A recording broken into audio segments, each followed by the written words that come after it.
What up, guys? Your boy Quake, and Drake has something to get off his chest, man. After he dropped For All the Dogs, he received a lot of backlash from hip-hop heads, mainly saying that Drake lost his touch and that he wasn't about bars and that he was just about hanging out with young people and making young people's music. The older people were like, what the hell happened to Drake? He used to rap about meaningful things, and then all of a sudden, he starts rapping about TikTok dances. So, of course, Drake heard all of that. Mainly, the criticism came from Joe Budden, who, criticized him in his music and then criticized who he hangs out with and stuff like that.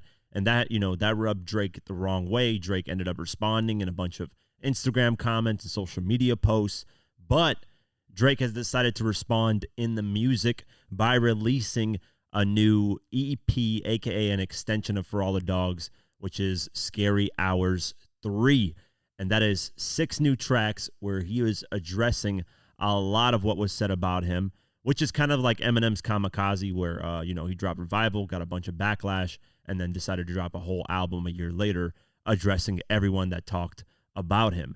And on this Scary Hours 3, he's addressing not only the criticism, but he's addressing a lot of former enemies that he's had and enemies that he currently has. Drake also revealed that he recorded this project in 5 days. Didn't write anything down, just decided to record randomly because he had a bunch of pent-up stress, anger, whatever the case may be. And he said within 5 days, made these 6 songs and just decided to release them. Because we know Drake said that he was going to take this 1-year hiatus, hasn't done that. He's automatically back into the music, and he's just feeling it right now. So let's go over the tracks where he's addressing people, and let's break down some of these bars. Let's get into the first track, which is titled Red Button. And this title alone, speaks volumes. Whenever you push a red button, it's usually ill-advised, especially in war. So on Red Button, he really starts out just a little bit about bragging and that, he's the best and that he's killing these Billboard records and do right and kill everything. The Drake thing that he said a while ago. But there was something interesting that he said. It's not really a diss. It's just a compliment to Taylor Swift. He said, Taylor Swift, the only person that I ever rated. Only one could make me drop the album just a little later. Rest of y'all, I treat you like you never made it. Basically bragging again, talking about that Taylor Swift is so dominant that that's the only artist that can make him change his album date so that he doesn't get outsold by someone. So Taylor Swift is the only one who has that power. And of course, we know right now Taylor Swift is absolutely killing it, dominating on every chart. She just did like 1.6 million on her last project. So that makes total sense. After these Taylor Swift lines, this is where he starts going those subliminal shots at Kanye, Pusha T, Good Music as a label, because he starts to saying, leave your label devastated. Even when you pad the stats, period, I never hated, which is referring to Tidal allegedly faking the streams of Kanye West's Life of Pablo album. Then he said, even when you stab me in the back, the vest is metal plated. Basically talking about how Kanye at one point shows love to him, but then switches. And then that's what motivated Drake to do that Mob Ties song on the Scorpion album. He even talked about it in the barbershop with LeBron James of how he thought he was friends with Kanye. Then all of a sudden he turns around and backstabs him. Then he said, trying to see a B in my circle like I'm getting graded, basically billionaire. Man, all this luggage in the lobby like I'm getting traded. Every time you need me for a boost, I never hesitated. This is a play on words. Yeezy Boost, Kanye West's shoes. And then he's talking about the time when he helped Kanye write songs for him when he dropped that Ye album. And every time that Yeezy called a truce, he had my head inflated, thinking we gonna finally piece it up and get to levitating. So this is the whole Free Larry Hoover concert when Drake and Kanye got together, did the performance. It would seem like they had squashed their beef, but then all of a sudden you're starting to hear things from Kanye, starting to hear things from Drake, and then it just gets worse and worse with the he said, she said stuff. Then he said, think we're gonna finally piece it up and get to levitating. Right here he's talking about the song that he helped him with, Lift Yourself. This was a beat that was something that Drake really wanted for his album. He flew out to Wyoming, worked with Kanye, even said, hey, I want this song on my album. I really love it. Then a couple weeks later, after he did all that, Kanye West released that beat with just Kanye saying stuff like scoopity poop, scoopity boopity boop, like just trolling the whole situation. He continues and says, realize that everything premeditated, basically saying that Kanye has planned all this from the start. that he never really wanted to be friends. And then he said, everyone was good with me. Then everyone expression faded. This is where then he starts to shift his focus to Pusha T. He says, ticking time bomb and they begging me to detonate it. If I press the red button, dog, everybody heaven gated. Press this red button, dog, and everything forever changes.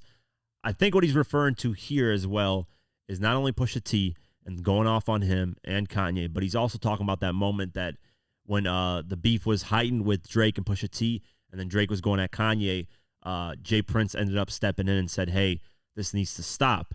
And at one point, there was rumors that Drake recorded this song that was going to expose Kanye and talk about allegedly Drake sleeping with Kim Kardashian and all this stuff, but it wasn't going to come out because it would just devastate Kanye and his career, and it would just destroy his career, quote unquote, whatever, we want to take out of that.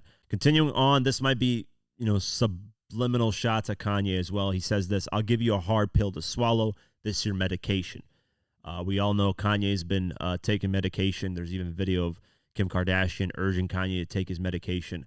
Then he continues, Drake says, I will fucking pop up on your ass like a revelation. I could tell you better than I show you. This is demonstration. I will fucking leave you in the dirt like some vegetation. Here he might be referring to that Easy record that he has with Game, where in the video he's pulling dirt and he's pouring it on Pete Davidson, who he had beef with at that time. So he's probably just throwing subliminals like that. Chemicals is mixing in my brain and killing hesitation. I will fucking force a few shots like a vaccination. For the most part, this track was, shots at Kanye West directly and indirectly at certain points.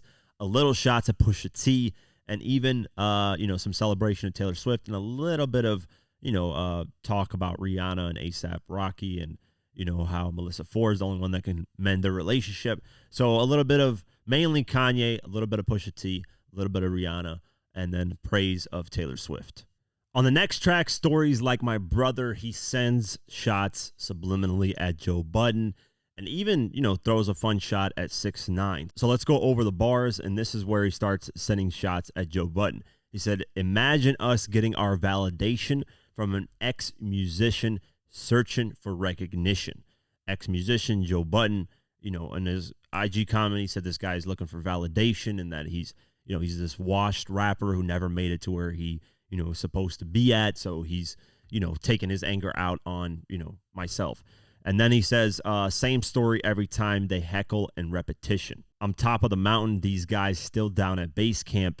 They planning they expedition. Y'all the type to catch a charge, head to the deposition, and act like the rapper named after the sex position. Who is he referring to? 6ix9ine, sex position. And he's basically saying, you guys act all tough, but then when things get, sticky, how sticky it get. Basically, he's talking about, you're going to go to the feds and, rat like that guy, 6ix9ine. But he continues on and says, it's like he playing EDM, that guy a chain smoker. Guys want smoke with us. I promise it's game over. Get your ass twist right here. He a cane roller, and then you guys whine to Jay Prince like some grape growers. Basically, I think here's a little shot maybe at Kanye or anybody that's had issues with Drake that we don't know behind the scenes. And then when things get to the next level that Drake talks about, which is like actual mob stuff, they go to Jay Prince and say, please get Drake off me. I don't want to deal with this. Because early in the track, he talks about, pistol whipping people and basically, doing mob ties type of things to them. So Drake's got this whole mob mafioso style, especially on this track. Continuing on, and this might be shots at Kendrick. This is a kind of a reach on my end. I'm not going to lie to you guys. I'm not saying that this is shots at Kendrick. I think this is, there could be something like that. Seeing that Drake and J. Cole are cool now, this could be slight shots at Kendrick. We don't know. I'm just reaching here on this part. That one day you wake up and tell him enough is enough. That's how you going to find out you're not Kobe Bryant to us. Man, you're not Kobe Bryant to us at all. And this Kobe Bryant line, basically, Kobe Bryant retired his career, got this farewell tour. Everybody loved him when he retired. He's basically saying, listen, when you retire, you're not Kobe Bryant. You're not going to be anything remotely close to that. People aren't going to care about you like that. Why am I saying this is potential shots at Kendrick Lamar? If you guys look at the Bitch Don't Kill My Vibe remix cover art, he's got a photo of Kobe and Jordan on there. Bitch Don't Kill My Vibe with the remix is Jay-Z's on that remix. And Kendrick's basically saying that, hey, Jay-Z is Michael Jordan, I'm Kobe Bryant. So I know that's far reach. It's a far reach, guys. So don't attack me for this. I'm just kind of throwing some thoughts out there. Probably not shots at Kendrick. I'm just grasping for straws at this point because I really would like to see a Drake versus Kendrick battle. I think that's long overdue. I think that's the prime Manny Pacquiao and Floyd Mayweather fight that we never got. Prime, we're talking about. So, you could potentially say that they're getting past their prime as well as time goes on. But hopefully we get that. I'm just grasping at straws here. That could be it, though. I don't know, because Drake is very devious in his bars. So there's a potential chance that could be shots at Kendrick. I'm going to skip the Shoe Fits track because they're really just female, women talk, stuff like that. There is speculation that he took a little subliminals at Rihanna about the real estate line, but that's really about it. On Wick Man, this is where he sends shots at Pusha T, and it's very clear these are shots at Pusha T because of his story of Adidon diss track from 2018. On the first verse, he says, "So many shots fired, I need me a clip switch. I'm in that bag right now like I'm a lipstick. Sabbatical in Miami, that shit is holistic. Man, I remember when guys was joking about some tick, and now that rapper broke as that boy a statistic. Empty clips, yeah, empty clip." If you remember on the story of Adidon, Pusha T said OVO hunched over like he 80, tick. How much time he got? That man is sick. So Drake is referencing that and basically saying that Pusha T is broke as fuck. He's another statistic of rappers that just fall off the face of the earth and don't make any money. Although I haven't heard, Pusha T filing bankruptcy or being broke. So I don't know, maybe because he got left of the good music label and now he's kind of doing his own thing. Maybe he's referring to that. But then he's like, empty clips. You guys know Pusha T, Malice, the Clips group. So this is kind of a little, subliminal reference to that as well. But Pusha T is working on a project, Gangsta Grillz project with DJ Drama. So, Drake is just constantly poking at Pusha T. It seems like he hasn't gotten over what happened in 2018, that more people, I think the general public sided with Pusha T winning that for the most part. I mean, there's people that say otherwise, but for the most part, it seems like more people sided with Pusha T winning. And I'm one of those people. I think the story of Adidon is a better diss track than anything Drake responded with. So, even Drake admitted in the interview with LeBron James, I believe, that the shop where he was like, or maybe on Rap Radar, that Rap Radar interview, he was like, yeah, there might be a chink in my armor, from that. Congratulations. Like, meaning like, somebody got to him at a certain point. But these shots are just going to provoke Pusha T to actually go more direct because these subliminals going back and forth is just getting annoying at this point. There's been so many subliminals between Pusha T and Drake back and forth that it's just like, come on, guys. Like, go at it again, and go full at it. If you don't want to go full at it, then just shut up, both of you guys, because this is getting ridiculous. And in verse 2 of this track, there's a little subliminal there as well. It says, "Point me to your boss, you're just a receptionist." Might be we're talking about Pusha T working for Kanye and that he's not a boss of his own label and stuff like that.